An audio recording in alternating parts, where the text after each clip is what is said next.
Good morning my dear brothers and sisters. యేసుక్రీస్తునందు మాకు అత్యంత ప్రియులైన మీ అందరికీ శుభాలు ప్రకటిస్తున్నాను. బాగున్నారా? మీరంతా క్షేమంగా ఉన్నారా? మీ కుటుంబం బాగున్నారా? మీ పిల్లలు క్షేమంగా ఉన్నారా? ప్రతిరోజు మీ ఇంట్లో కుటుంబ ప్రార్థన జరుగుతుందా? A family that praise together stays together అన్నాడు దేవుని సేవకుడు. ఏ కుటుంబం అయితే కలిసి ప్రార్థన చేస్తారో ఆ కుటుంబం ఐకమత్యంతో ఉంటుంది, సమైక్యత అక్కడ ఉంటుంది. చాలా కుటుంబాల్లో అపవాది చెలరేగిపోవడానికి కారణం ఆ కుటుంబాల్లో అన్నీ ఉన్నాయి కానీ ప్రార్థన లేదు. భార్యాభర్తలు పిల్లలు కలిసి భోజనం చేస్తారు, కలిసి ప్రయాణాలు చేస్తారు, కలిసి అటు ఇటు తిరుగుతారు, కలిసి మాట్లాడుకుంటారు, అన్నీ కలిసి చేస్తారు కానీ ప్రార్థన మాత్రం కలిసి చేయరు. అందుకే కదా కుటుంబాల్లో అసమాధానం, అశాంతి రాజ్యమేలడానికి, అపవాది చెలరేగిపోవడానికి ప్రార్థన లేమి కారణంగా ఉంది. అయితే దేవుని బిడ్డలు ప్రతి ఉదయాన్నే లేచి దేవుని సన్నిధిలో కనిపెట్టి ప్రభు వైపు చూసినప్పుడు ఆ రోజంతట్లో కావలసిన కృపా సమృద్ధిని ప్రభు స్పష్టంగా మనకు అనుగ్రహిస్తారు. ఈరోజు వాగ్దానం కోసం కనిపెడుతున్నారు కదా, పరిశుద్ధ గ్రంథాలు తెరిచి యోహాను సువార్త 14వ అధ్యాయం 27వ వచనాన్ని చదువుకుందాం. బైబిల్లో నాకు చాలా ఇష్టమైన మాట, ప్రతి ఒక్కరికి అవసరమైన మాట. యోహాను సువార్త 14:27. శాంతి మీకు అనుగ్రహించి వెళ్ళుచున్నాను, నా శాంతినే మీకు అనుగ్రహించుచున్నాను, లోకం ఇచ్చినట్టుగా నేను మీకు అనుగ్రహించట్లేదు. మీ హృదయమును కలవరపడనీయకుడి, వెరవనీయకుడి. ఏ విషయాలను బట్టి ఈరోజు నువ్వు కలవరపడుతున్నావు? ఒంటరితనంతో బాధపడుతున్నావా? అందరూ నిన్ను వదిలేసి ఒంటరిదానిగా నిన్ను చేసి, ఒంటరివాడినిగా చేసి నీ మీద నిందలు అవమానాలు చేస్తున్నారా? నీవు చేసిన మేళ్లకు బదులుగా చాలామంది కీడు చేయడం వల్ల కలవరపడుతున్నావా? లేదా ఒక అనారోగ్యం దేహంలో ఉందని, ఒక అప్పు బాధల్లో నువ్వు ఉన్నావని, రుణభారం నీ మీద మోపబడిందని ఏడుస్తున్నావా? బైబిల్ సెలవిస్తూ ఉంది, యేసుక్రీస్తు ప్రభువారు మనకు శాంతిని ఇవ్వడానికి ఇష్టపడుతున్నారు. ఈ శాంతి ఎలాంటిది అంటే లోకం ఇచ్చినట్టుగా కాదు. లోకము కూడా మనిషికి శాంతిని ఇవ్వాలని, సమాధానాన్ని ఇవ్వాలని, సంతోషాన్ని ఇవ్వాలని ప్రయత్నం చేస్తుందంతే. కానీ దేవుడిచ్చే శాంతి శాశ్వతమైనది, పవిత్రమైనది, పరిపూర్ణమైనది. సంపూర్ణమైన శాంతిని ప్రభు మనకు అనుగ్రహిస్తారు. యెషయా 9:6లో చక్కని ప్రవచనం యేసుప్రభు గురించి రాయబడింది. ఆయన సమాధానకర్త అని పిలువబడతారని 700 సంవత్సరాలకు పూర్వమే సుమారుగా యెషయా అనే దైవజనుడు ప్రవచించాడు. మెస్సియా ఈ లోకానికి వస్తే, అంటే లోకరక్షకుడి లోకానికి వస్తే, కులాలకు అతీతంగా, మతాలకు అతీతంగా, ప్రాంతాలకు అతీతంగా రక్షించబడడానికి మనుషులు ప్రార్థన చేస్తున్నారు కదా. ఆ ప్రార్థనకు జవాబుగా మెస్సియా గనక ఈ లోకానికి వస్తే ఆయన సమాధానకర్తగా ఉంటాడు.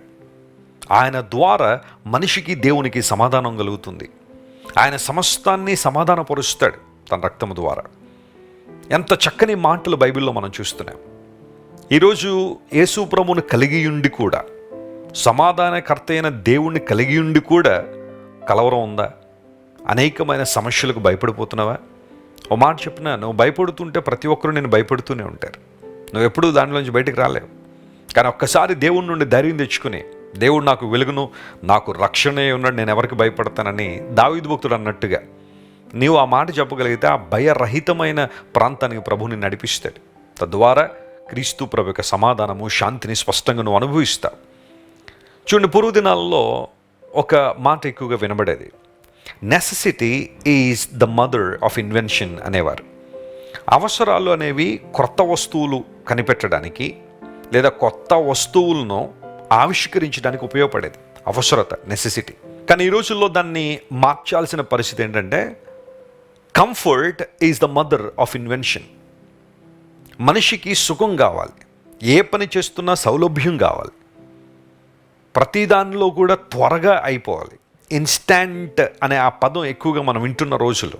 Instant coffee, instant breakfast, instant lunch, ఇలా ఆ ఇన్స్టంట్ అనే పదాన్ని అనేక రంగాల్లో చాలా వింటూనే ఉన్నాం. అంటే ఫాస్ట్గా అయిపోవాలి, త్వరగా అయిపోవాలి. అయితే ఈ ప్రయత్నాల్లో మానవుడు అన్నీ సంపాదించుకోగలుగుతున్నాడు, అన్నీ కూడబెట్టుకోగలుగుతున్నాడు, కానీ శాంతి సమాధానం లేదు.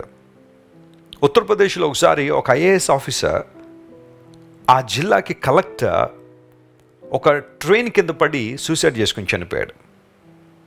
అతనికి షర్ట్ పాకెట్లో ఒక సూసైడ్ నోట్ పోలీసు వారు తీసుకుని దాన్ని డీకోడ్ చేసే దానిలో ఏమో తెలుసా, I last trust in humanity అని చెప్పి సూసైడ్ చేసుకుని చనిపోయాడు ఒక ఐఏఎస్ ఆఫీసర్. డబ్బుకు లోటుందా? లేదు. జ్ఞానం ఏమన్నా తక్కువ అంటే చాలా జ్ఞానం కలిగిన వాడు కాబట్టి ఐఏఎస్ ఆఫీసర్ అయ్యాడు. అధికారం ఏమన్నా లేదా అంటే రాజకీయవేత్తలకి అధికారాలు ఉంటాయి పోతాయి, కానీ ఐఏఎస్ ఆఫీసర్లు ఎప్పుడు పనిచేస్తూనే ఉంటారు. అధికారం ఎప్పుడు ఉంటుంది వాళ్ళకి. వాళ్ళ కింద చాలామంది పనివాళ్ళు ఉంటారు, అథారిటీని బాగా ఎక్సర్సైజ్ చేస్తారు వాళ్ళు. అలాంటి వ్యక్తి ట్రైన్ కింద పడి చనిపోవడం చాలామందిని కలిచివేసింది.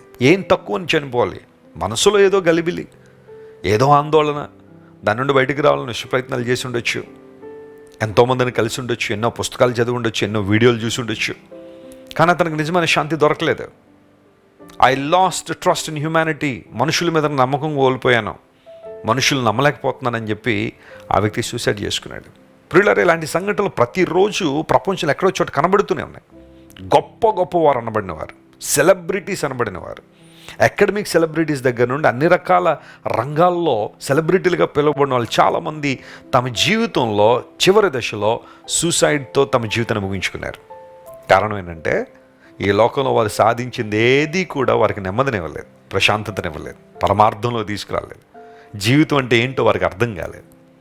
కానీ ఒక వ్యక్తి యేసు ప్రభు దగ్గరికి వచ్చినప్పుడు, తన జీవితాన్ని ప్రభువుకు అప్పగించినప్పుడు, యేసుక్రీస్తు ప్రభు రక్తం మనల్ని కడిగినప్పుడు, ఆయన రక్తధారలో మన పాపాలు క్షమించబడినప్పుడు వచ్చే శాంతి, ప్రశాంతత ఉంటుంది చూసారా, అది మాటలకు అందనిది, వర్ణనాతీతమైంది. నీ పాపములు క్షమించబడినప్పుడు నీకు దొరికే సమాధానం చాలా గొప్పది. క్రీస్తు ప్రభు ఇచ్చే సమాధానాన్ని మన హృదయాల్లోకి మనం స్వీకరించాలంటే, అనుభవించాలంటే పాప పశ్చాత్తాపంలోనికి మనం రావాలి. రక్షణార్థమైన మారు మనసులోనికి మనం వచ్చినప్పుడు క్రీస్తు ప్రభు యొక్క సమాధానాన్ని మనం అనుభవిస్తాం. ఈరోజు ఏ పరిస్థితుల్లో నువ్వు సతమతం అవుతున్నా, గలిబిలిలో ఉన్నా, ఆందోళనలో ఉన్నా, ప్రభువు నిన్ను ముట్టి బలపరిచి లేవనెత్తి ఉన్నతమైన స్థితిలో తీసుకురావాలని దేవుడు ఆశిస్తున్నాడు. అందును బట్టే యేసు ప్రభు ఇచ్చే శాంతి సమాధానం మీ హృదయంలో స్వీకరించండి. లోకం ఇచ్చే సమాధానం కాదు, అంతకన్నా ఎక్కువైన సమాధానం, శాంతిని ప్రభు మీకు ఇస్తారు. ఈ రోజంతలో దేవుడు తన కృపను మీ మీద కృమరించును గాక. ప్రార్థన చేసుకుందాం. ప్రేమగల తండ్రి, ఇంతవరకు మీరు మాతో మాట్లాడిన ప్రతి మాటను బట్టి నీకు స్తోత్రాలు. నువ్వు సమాధానకర్తవు, శాంతి దాతవు గనుక నీకు వందనాలు. మా ప్రియులు ఎవరైతే ఈ రోజున గలిబిల్లో ఉన్నారో, ఆందోళనలో ఉన్నారో, కలవరంలో ఉన్నారో ప్రభువా, వారందరూ మీరు ముట్టండి, లేవనెత్తండి, సంపూర్ణమైన నీ చిత్తాన్ని వారి జీవితం నెరవేర్చండి. నువ్వు మంచి దేవుడు గనుక నీకు స్తోత్రాలు. అనారోగ్యంతో వారికి స్వస్థ ఇచ్చి నామను మహింపరుచుకునండి. ఈ రోజంతట్లో కావాల్సిన శక్తిని, బలమును, జ్ఞానమును, ప్రోత్సాహమును మా ప్రియులందరికీ మీరు దయచేసి నీ నామాన్ని మహింపరుచుకోమని యేసుక్రీస్తు వారి శక్తిగల నామం పేరట అడిగి వేడుకొనిచున్నాం తండ్రి. ఆమెన్, ఆమెన్. God bless you dear friends. Have a wonderful day. Christ Worship Centre ఓ బలమైన సంఘ ఉద్యమం. కొన్ని సంవత్సరాల క్రితం కేవలం 2 ప్రారంభించబడిన పరిచర్య నేడు ప్రపంచవ్యాప్తంగా లక్షలాది మందిని ప్రభావితం చేయుచున్నది. రాజమండ్రి, సికింద్రాబాద్, బెంగళూరు, చెన్నై, నెల్లూరు, దుబాయ్, బెహ్రైన్, కరీంనగర్, విశాఖపట్నం, గద్వాల్, కొవ్వూరు, మలకపల్లి, శ్రీలంక, భూటాన్, అడ్డతీగల, పాలమూరు, మచిలీపట్నం, ఇందిరానగర్లతో పాటు అనేక గ్రామాల్లో క్రైస్ట్ వర్షిప్ సెంటర్ ఆరాధనలు జరుగుచున్నవి. వాక్య సంబంధమైన ఉద్యమంలో, పరిశుద్ధాత్మ సంరక్షణలో కొనసాగాలనుకునే ప్రతి ఒక్కరికి మా ప్రేమపూర్వక ఆహ్వానాన్ని అందిస్తున్నాము. రండి, ఆత్మతో సత్యముతో ప్రభువైన యేసుక్రీస్తును ఆరాధిద్దాం. మీరు ఇంతవరకు విన్న దైవ సందేశం మరియు దేవుని సేవకులు చేసిన ప్రార్థన మీకు ఆశీర్వాదకరముగా ఉన్నదని విశ్వసించుచున్నాము. ఈ సందేశాన్ని మీ స్నేహితులకు, బంధువులకు షేర్ చేయండి. మీకు ఏదైనా ప్రార్థన అవసరత ఉన్నచో మా ఫోన్ నంబర్లకు కాల్ చేయండి. దేవుడు మిమ్మల్ని ప్రేరేపిస్తే విశ్వాసంతో సాగుచున్న ఈ పరిచర్యను ప్రోత్సహించండి. మరిన్ని వర్తమానాలు, పాటలు వినుటకు జాన్ వెస్లీ మినిస్ట్రీస్ అను మా యూట్యూబ్ ఛానల్ను సబ్స్క్రైబ్ చేసుకొనండి.